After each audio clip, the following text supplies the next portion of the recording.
அனைவருக்கும் வணக்கம். உனது வெற்றியும் தோல்வியும் உனக்கானது என்று உணர்ந்து கொள்.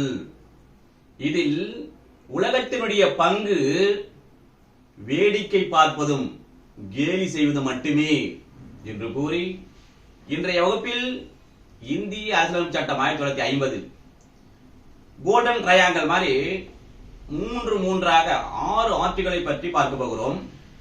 முதலாவதாக 3 ஆர்டிகல் 120, 121, 122 என்ன சொல்கிறது என்பதை பற்றி இப்போது பார்ப்போம். 120 என்பது என்ன? பாராளுமன்றத்தில் பயன்படுத்துகின்ற அந்த மொழியை பற்றி சொல்கிறது. 120 என்ன? இது இந்த நீதிமன்றத்தில் நடைபெறுகின்ற அந்த விஷயங்களை பற்றி பாராளுமன்றம் எதுவும் தலையிடக்கூடாது, அது பேச தடை. 122 என்ன? அதுவே இந்த நீதிமன்றங்கள் பாராளுமன்றத்தில் நடைபெறுகின்ற அந்த செயல்பாடுகளை குறித்து எதுவும் செய்தல் கூடாது அல்லது கேட்க கூடாது என்று சொல்கிறது. இதுதான். இது என்ன பார்ப்போமா? என்னது? notwithstanding part 17 but article 348. இந்த 120 என்ன சொல்லுது? அதாவது இந்த part 17 இருக்குல்ல, என்ன சொல்லுது? மொழிகள், பாராளுமன்றத்திலும் அசெம்பிளிலும் என்ன மொழிகள் என்று சொல்றதுல, அதில் எது கண்டிருந்த போதிலும் ஆனால் 348க்கு உட்பட்டு 348 ஆர்டிகல் என்ன சொல்லுது? உச்ச நீதிமன்றம் மற்றும் உயர் நீதிமன்றத்தினுடைய அலுவல் மொழிகள் என்னவாக இருக்க வேண்டும் என்று சொல்கிறது. சரி, அப்படி இருக்கின்ற போது லாங்குவேஜஸ் இந்தி, இங்கிலீஷ் இந்த பாராளுமன்றத்தில் அங்கே நடைமுறையில் பேசப்படுகின்ற மொழியாக எதுவாக இருக்க வேண்டும் என்று சொன்னால் இந்தியும் ஆங்கிலம் தான் அங்கே கலந்து கொண்ட உறுப்பினர்கள் அதனுடைய நடவடிக்கைகள் இருக்க வேண்டும் என்று கிளாஸ் 1 சொல்கிறது. அல்ல ப்ரொவைடட் பாருங்க, provided mother tongue permission of chairman or speaker. சரி சார், இப்ப எனக்கு ஹிந்தி தெரியல இல்ல இங்கிலீஷும் தெரியாது அப்படி என்றால், இப்ப நான் தமிழ்நாட்டிலிருந்து தேர்ந்தெடுக்கப்பட்டிருக்கின்ற ஒரு எம்பி, தமிழ் தான் எனக்கு தெரியும், அல்லது கேரளாவிலிருந்து தேர்ந்தெடுக்கப்பட்டிருக்கின்ற ஒரு எம்பியா இருக்காங்க, மலையாளம் தான் தெரியும் என்று சொன்னால் என்னுடைய தாய்மொழி தமிழ், அவருடைய தாய்மொழி மலையாளம் என்றால் நாங்கள் பேச முடியாத என்றால் பேசலாம். எதன்படி?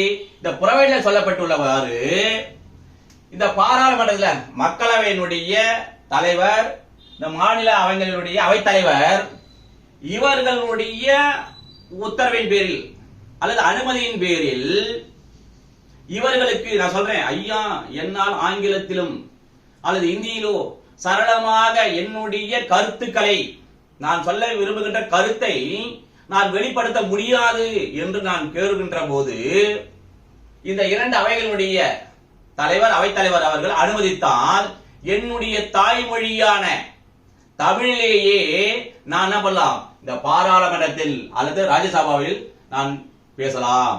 இதான் 120. சரி, அடுத்து என்ன? 121 restriction in parliament HC and SC and HC except removal of judge motion by president. இப்ப இந்த பாராளுமன்றத்தில் உயர் நீதிமன்றம், உச்ச நீதிமன்றம், இது உயர் நீதிமன்றம், இந்த 2 நீதிமன்றத்தினுடைய அந்த நீதி அரசர்களுடைய பரிபாலனைகள் அல்லது அவர்களுடைய நடவடிக்கைகளை பற்றி பாராளுமன்றத்தில் விவாதம் செய்யலாம் என்றால் விவாதம் செய்தல் கூடாது. ஆனால் விவாதம் செய்யலாம். எப்பொழுது, எந்த சூழ்நிலையில் விவாதம் செய்யலாம் என்று சொன்னால், இந்திய நாட்டினுடைய ஜனாதிபதியானவர் இந்த நீதிபதி, உச்ச நீதிமன்ற நீதிபதிகளோ அல்லது உயர் நீதிமன்றத்தினுடைய நீதிபதிகளோ இந்த நீதி அரசர்களை நீக்க வேண்டும் என்று ஒரு மோஷன் கொண்டு வருகிறார் இந்த பாராளுமன்றத்திலே என்று சொன்னால், அப்பொழுது நீதி அரசர்களை பற்றி விவாதிக்கலாமே தவிர மற்ற எந்த சமயத்திலும் மற்ற எந்த நேர்வுகளிலும் உச்ச நீதிமன்றத்தின் அல்லது உயர் நீதிமன்றத்தினுடைய நீதி அரசர்களை பற்றி பாராளுமன்றத்தில் விவாதம் செய்தல் கூடாது. 121 ஓவர். அடுத்து என்ன? 122 இங்கே பாராளுமன்றத்தில் நடைபெறுகின்றன அந்த நடைமுறைகளை பற்றி நடைபெறுகின்ற போது அது ஒழுங்கினமாக இருக்கின்றது என்ற ஒரு அடிப்படையிலே அது தலையிட வேண்டாம் என்றால் இவர்கள் இருவரும் யாரு உச்ச நீதிமன்றம் உயர்நீதிமன்றம் தலையிடுதல் கூடாது. கிளாஸ் 1ல. கிளாஸ் 2 என்ன சொல்றாரு என்று சொன்னால், இந்த இந்திய அரசியல் சட்டத்தின்படி இந்த பாராளுமன்றத்தினுடைய நடவடிக்கைகளை ஒழுங்குபடுத்துவதற்காக, அதை முறைப்படுத்துவதற்காக, அந்த ஒழுங்கை கட்டுக்கோப்பாக வைத்துக் கொள்ள வேண்டும் என்பதற்காக வழங்கப்பட்ட அதிகாரத்தை பயன்படுத்தி, நான் தான் எம்பியா இருக்கிறேன் என்று சொன்னால், நான் அதனுடைய அதிகாரத்தை பயன்படுத்தி ஒரு செயல் செய்கிறேன் என்று சொன்னாலோ, அல்லது ஆபீசர் அதனுடைய அலுவலர் செய்கிறார் என்று சொன்னாலோ, நான் அவ்வாறு அந்த செயல் செய்தில்லை, அந்த செயல்களை குறித்து இந்த உச்ச நீதிமன்றம் அல்லது இந்த உயர் நீதிமன்றமானது தங்களுடைய அதிகார வரம்புக்குள் கொண்டு வருதல் கூடாது என்று சொல்லுதான் 122 கான்ஸ்டிடியூஷன். அடுத்து இப்பொழுது இன்னொரு golden triangle of Indian constitution 1950 பார்க்க போறோம். இங்க என்ன பார்த்தல, இந்த கோல்டன் ட்ரையாங்கிள்லயே ஒன்ன மாத்திரம் அப்படி தள்ளி போட்டா போதும். இப்போ 120 இருக்குல்ல, அந்த 2 1 10 ஆகி போகுது. ஒன்ன பக்கத்தில் போட்டீங்கன்னா இங்க என்ன ஆகுது, 2 1 1 ஆச்சு, 2 11 ஆச்சா. இங்க 2 1 2 ஆச்சு, 2 10 2 11 2 12. இந்த ஒன்னு ஞாபகம் தான் போதும். இந்த ஒன்னு எடுத்து சென்டர் போட்டீங்கன்னா 2 10 வந்து 10 11 12 ஞாபகம் வச்சுக்கலாம். இப்போ ஒரு ட்ரையாங்கிள், இந்த ட்ரையாங்கிளை தான் நாம் இப்பொழுது பார்க்க போகிறோம். இதை பார்ப்பதற்கு முன்னால ஈஸி மெத்தட் அண்டர்ஸ்டாண்டிங் என்னவென்றால், மைண்ட் அப்படியே டைவர்ட் பண்ணீங்க. பாராளுமன்றத்தை சட்டமன்றமாக நினைவு வைத்துக் கொள்ளுங்கள். உச்ச நீதிமன்றம் உயர் நீதிமன்றங்கள் அதேதான். லாங்குவேஜ் இங்க என்ன, official language, state language, Hindi, English இருக்கும், பிறகு மதர் டங் இருக்கும். இதெல்லாம் அப்படியே தான். ஓகே, இருந்தாலும் பார்த்துருவோம். இப்போ முதல்ல என்ன, இந்த 210 என்ன சொல்லுது, சட்டப்பேரவையினுடைய மொழி பற்றி சொல்கிறது. அங்க என்ன அந்த சட்டப்பேரவையில் இருக்குன்னா, இப்ப தமிழ்நாடு இருக்குது, இந்த தமிழக சட்டப்பேரவையில் என்ன மொழி பேச வேண்டும் என்பதை பற்றி சொல்லுதான் இந்த 210. அதுக்கு முன்னாடி என்ன சொல்றாங்கன்னா, அதே மாதிரிதான் பார்ட் 17ல பட் சப்ஜெக்ட் டு 348 ஆர்டிகல். நாங்க சாப்டர் 17 என்ன சொல்லுது, அலுவல் மொழியை பற்றி சொல்லுது. ஆர்டிகல் 348 என்ன சொல்லுது, உச்ச நீதிமன்றம் மற்றும் உயர் நீதிமன்றங்கள் தாங்கள் இயற்றுகின்ற சட்டங்கள், சட்ட முன்வடிவுகள் முதலியவை போன்ற இதற்கு பயன்படுத்துகின்ற மொழிகளை பற்றி சொல்கிறது இல்ல. இதற்கு உட்பட்டு தான் இந்த சட்டமன்றமானது லாங்குவேஜ் என்னவா இருக்க வேண்டும், அபிஷியல் லாங்குவேஜ். இந்த சட்டமன்றத்தில் அலுவல் மொழி இருக்கலாம். அடுத்து என்ன, ஸ்டேட் லாங்குவேஜ், அந்த மாநிலத்தினுடைய மொழி. உதாரணத்துக்கு இப்ப தமிழகத்தில் சட்டப்பேரவையில் என்ன மாநில மொழி, தமிழ். சட்டப்பேரவையில் தமிழ் பேசலாம். அடுத்து என்ன, ஹிந்தி அல்லது அல்லது இங்கிலீஷ். இப்ப உதாரணத்துக்கு நான் நம்முடைய தமிழக சட்டப்பேரவையிலே நான் சட்டப்பேரவை உறுப்பினராக இருக்கிறேன்.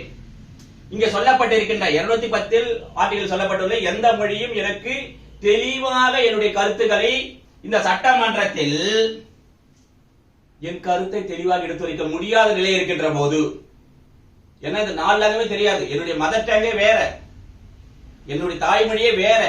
அப்படி என்றால் சட்டமன்றத்தில் நான் என்னுடைய தாய்மொழியை பேச முடியுமா என்றால் முடியும். எதன்படி, இங்கே புறவிட 210ல வரமுறையாக என்று இருக்கின்ற மதர் டங் யாருடைய அனுமதியோடு, நம்முடைய இந்த சட்டப்பேரவையினுடைய சபாநாயகர் அல்லது தலைவர், மேலவைகள் தலைவர், இவர்களுடைய அனுமதியுடன் என்னுடைய சொந்த மொழியான என்ன இருக்கின்றதோ அந்த மொழியிலே நான் சட்டமன்றத்திலே விவாதம் செய்யலாம் அல்லது என்னுடைய கருத்துக்களை வெளிப்படுத்தலாம். இதுதான் 210. அப்படியே 211 என்ன, அதேதான். இங்கே இந்த சட்டமன்றத்தில் இந்த சட்டமன்றத்திலே நடைபெறுகின்ற எந்த விவாதமானாலும் உச்ச நீதிமன்றத்தை பற்றியோ அல்லது உயர் நீதிமன்றத்தின் பற்றிய அந்த நீதிபதிகளினுடைய, இந்த 2 நீதிமன்றங்களிலும் உச்ச நீதிமன்றம் ஒன்று, மற்ற உயர் நீதிமன்றம் அந்தந்த மாநிலத்தில் உள்ள உயர் நீதிமன்றங்கள் இருக்குல்ல, அவ்வாறு இருக்கின்ற அந்த நீதி அரசர்கள் தங்களுடைய சட்ட பணிகளை, அந்த நீதிமன்றத்தினுடைய பணிகளை செயலாற்றி வருகின்ற போது அதை பற்றிய எந்த விதமான ஒரு விவாதத்தையும் கருத்தையும் சட்டப்பேரவையில் விவாதிக்க கூடாது. முடிச்சா அடுத்த என்ன இப்போ இது அப்படியே உச்ச நீதிமன்றம் இருக்கிறது, உயர் நீதிமன்றங்கள் இருக்கிறது. இவர்கள் இந்த நீதி அரசர்கள் என்ன பண்ணக்கூடாது? 212 not to enquire proceeding of legislature, இந்த சட்டமன்றத்திலே நடைபெறுகின்ற அந்த நடைமுறைகளை பற்றி அவர்கள் தலையிடலாம் என்றால் தலையிடக்கூடாது என்று சொல்கிறது. இதுல கிளாஸ் 1 கிளாஸ் 2 இருக்கு. கிளாஸ் 1 சொல்லுது, legislation of state shall not question irregularity of procedure. இந்த உச்ச நீதிமன்றம் இருக்கின்றது, உயர் நீதிமன்றங்கள் இருக்கின்றது.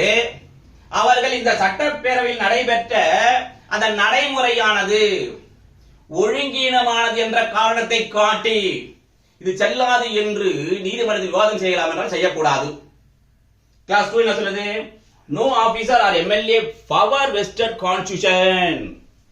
இங்க சொன்ன மாதிரிதான் இங்க இருக்கின்ற அலுவலர் சட்டப்பேரவையிலே அல்லது சட்டப்பேரவை உறுப்பினர் அவர்கள் நம்முடைய இந்திய அரசியலமைப்பு சட்டம் 1950 வழங்கப்பட்டுள்ள அதிகாரத்தின்படி இந்த சட்டப்பேரவையினுடைய அந்த நடைமுறைகளை ஒழுங்குபடுத்துவதற்காகவும் நடைமுறைகளை மற்றும் அந்த ஒழுங்கினை காப்பதற்காகவும் அவர்கள் தங்கள் அதிகாரத்தை பயன்படுத்தி செய்கின்ற செயல்பாடுகளை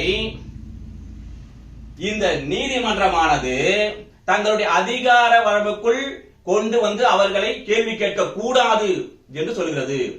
அடுத்து